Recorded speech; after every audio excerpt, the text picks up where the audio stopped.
Assalamualaikum warahmatullahi wabarakatuh.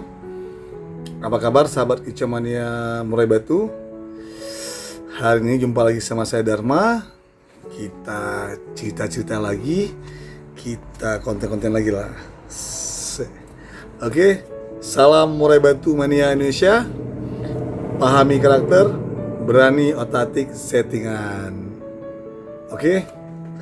Nah, di segmen kali ini kita akan bahas tentang penilaian murai batu kontes. Nah, menarik gak kira-kira ya?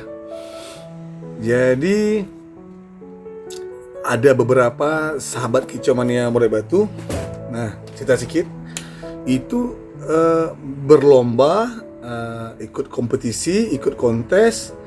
Nah, tapi dia nggak tahu itu apa yang dinilai dalam kita berkompetisi murai batu kan, apa yang dinilai sama juri yang bertugas di lapangan, apa yang kira-kira menjadi tolak ukur menang atau kalah murai batu kita di gantangan. Nah, kita akan membahas ini secara umum, oke? Jadi sini banyak EU lah, banyak EU dari yang tua, yang tengah, yang muda, EU perburungan khusus murai batu yang merasa atau memang mempunyai konsep-konsep penilaian murai batu yang mereka mengatakan dia yang terbaik. Nah, di sini saya akan mencoba memberikan edukasi pemahaman untuk para pemain murai batu, untuk kita konteskan, untuk kita lombakan, baik di Ledber, Ledpress, atau regional, atau kompetisi nasional, ya kan. Nah, kita harus tahu tuh, harus paham pakem-pakem yang digunakan oleh setiap EU. Nah, tapi di sini saya nggak bahas satu dua tiga EU, tapi saya bahas secara umum. Nah, artinya apa? Murai batu kita tuh bisa juara di lintas EU. Nah, saya sendiri menghormati, mengapresiasi terhadap murai batu yang bisa berkompetisi di lintas EU gitu. Jadi dia nggak hanya juara di satu EU aja. Misalkan dia juara di EUA. Nah, dia juara di EUA terus. Artinya apa? Kita nggak berseuzon lah artinya, ya kan? Loh, dia kok di gantangan A tuh, dia terus juaranya terus. Burungnya bagus burungnya biasa-biasa ya tapi nggak tahu kenapa juri harus juarain dia terus itu. Nah, itu menjadi tolak ukur pemain sendiri kan. Nah, alangkah bahagianya gitu kan kita cuma juga mempunyai murai batu yang prestasi kira-kira di lapangan A juara, lapangan B juara, lapangan C juara, dan seterusnya juara. Artinya apa? Murai batu kita tuh berkualitas di lintas EU gitu. Walaupun pada dasarnya mereka mengatakan mereka punya pakem-pakem yang sedikit berbeda, atau konsep-konsep penilaian yang sedikit berbeda, atau tata cara yang sedikit berbeda gitu kan. Nah, di sini coba kita akan bahas lah. Jadi saya bicara sini secara umum, saya nggak bahas satu EU atau 2, 3 EU. Saya udah pelajari di beberapa EU yang berkompetisi sekarang, yang membuat event sekarang di dunia murai batu kontes yang ada di nasional gitu. Nah, dasar untuk memberikan edukasi penilaian burung atau tentang penilaian atau penjurian apa Nah, saya jelaskan sedikit. Jadi saya nggak maksud berbangga lah. Jadi saya seorang IP, pernah korlap, pernah juri, memang udah makanan ya kan, baik di Ledber, Lapres, ataupun kontes yang regional walaupun belum nasional.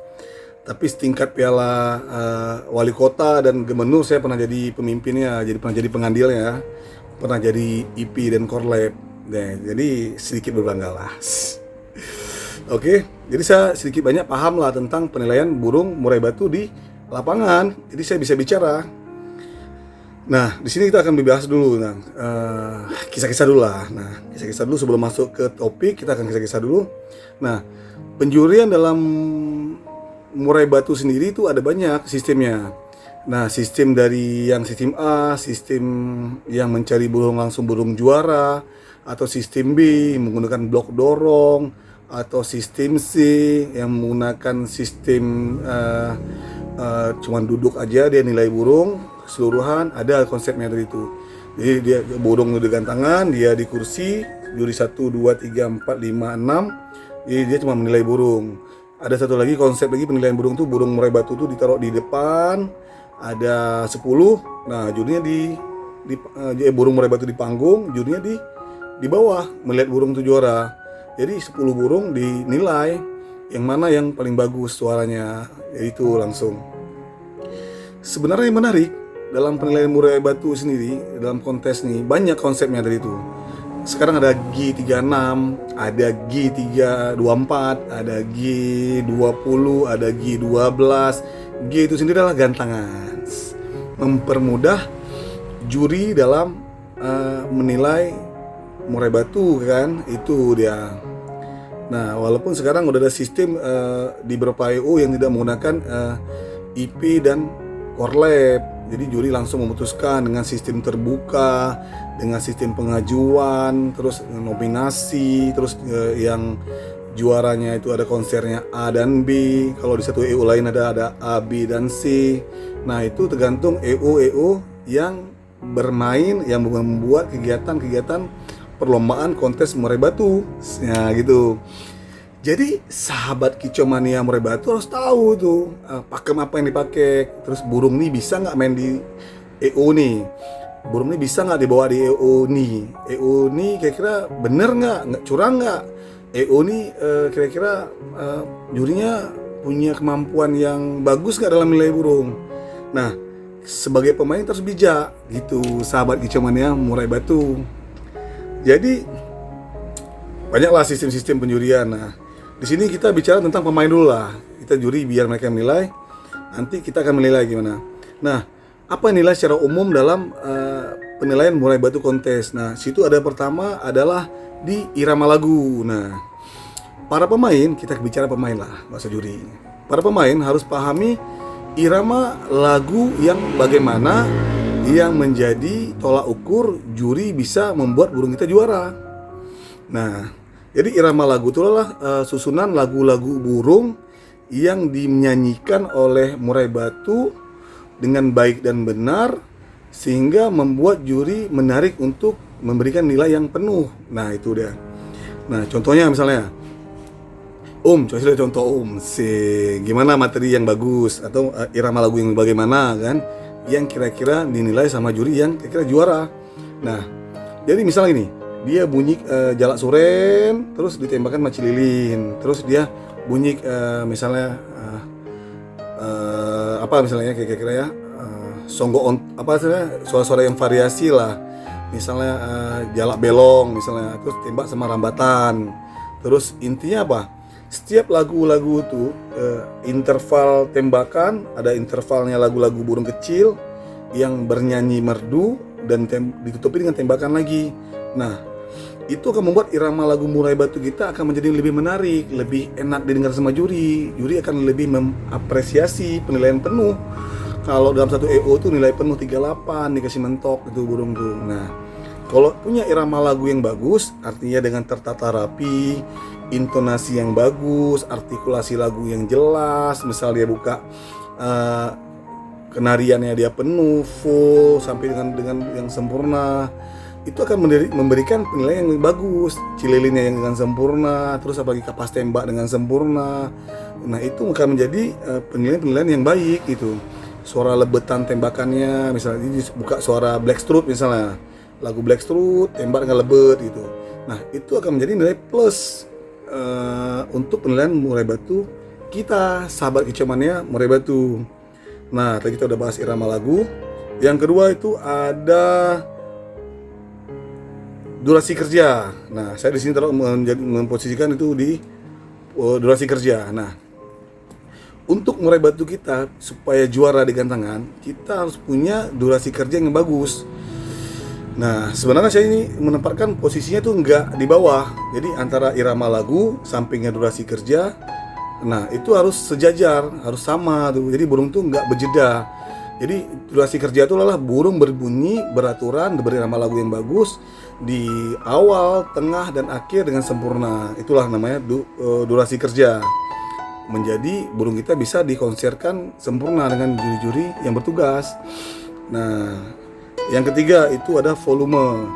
Nah, volume di sini saya tegaskan adalah besar suara burung murai batu kita, bukan isi ya, besar suara burung murai batu kita. Nah, di mana murai batu kita tuh bisa bersuara yang lantang, yang tegas, yang keras, yang mempunyai intonasi yang bagus, artikulasi lagunya jelas. Jadi kalau dia buka kapas tembaknya juga jelas, juri yang bertugas juga enak nilainya, jelas lagu yang dibawakannya dengan begitu banyak hiruk-hiruk suara burung dengan suara di samping-samping.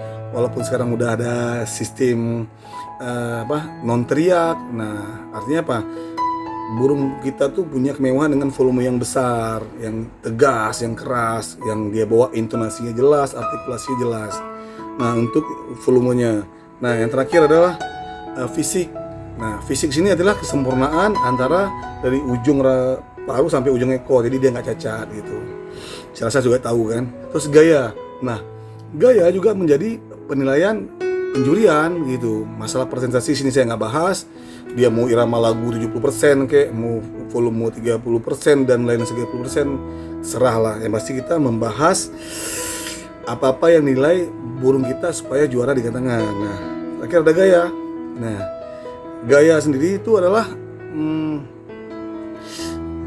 karakter dari murai batu bertarung agar tampil lebih superior, lebih elegan, lebih luar biasa. Nah, gaya murai batu ada banyak tuh. Ada yang nyengklek, ada yang dada tegak, ada yang sujud-sujud, ada setengah sujud, ada yang full sujud tuh istilah bahasanya kan. Nah, itu ada banyak lah karakter dari gaya tarung murai batu kontes kita. Nah, jadi kira-kira begitu sahabat kicauannya murai batu untuk penilaian murai batu kontes. Jadi kita ada irama lagu, ada durasi kerja, ada volume, ada fisik, ada gaya. Nah, di sini kita udah jabarkan beberapa yang saya ketahui. Kita bicara ini penilaian murai batu secara umum. Jadi agar murai batu kita bisa juara di lintas EO. Gitu sahabat kicauannya murai batu. Jadi berani pahami karakter dan berani otak-atik settingan adalah kata kunci dari burung murai batu kita bisa juara di lintas EO. Nah, jadi jangan takut untuk memperbaiki materi, memperbaiki settingan, jangan takut. Kalau emang udah dapat baru tak kunci. Nah, gitu ya sahabat kicauan yang baru tuh. Lebih kurang mohon maaf. Kalau ada pertanyaan silahkan ketik di kolom komentar. Kritik dan saran saya butuhkan untuk biar lebih membangunlah channel ini. Nah, nama juga pemula kan untuk channel. Nah, segitu dulu dari saya Dharma Ridik. Yang pasti berlomba atau berkontes di murai batu, di kelas murai batu itu yang penting pahami EO, pahami murai batu kita. Jadi klop. Jadi kalau emang ada burung-burung yang nggak boleh lomba, murai batu noktah nggak boleh misalnya, atau murai batu bala nggak boleh. Nah, kita harus paham juga tuh peraturan-peraturan yang dibuat sama EO tersebut. Jadi kita nggak kecolongan kan. Nah, peraturan kandang juga untuk sahabat kicauan yang murai batu harus dipahami. Ini harus wajib, kandang wajib, ini kandang bebas. Nah, itu juga jadi mentolak ukur agar burung kita dinilai di lapangan. Nah, kira-kira ini untuk pemula ya lah, untuk senior ya tunggu dulu lah. Oke, segitu dulu dari saya Dharma Ridik. Mohon dukungannya terus untuk subscribe channel saya. Kalau memang ini bermanfaat, tolong di-subscribe. Semoga yang subscribe burung murai batunya juara, yang burung murai batunya bermasalah cepat selesai masalahnya, cepat konser, cepat nomor kecil. Yang jokinya dan perawat, yang jokinya dan pemiliknya juga dimudahkan rezekinya. Oke, sekian dulu dari saya Dharma Ridik. Salam murai batu mania Indonesia. Pahami karakter, berani otak-atik settingan. Wassalam. Assalamualaikum.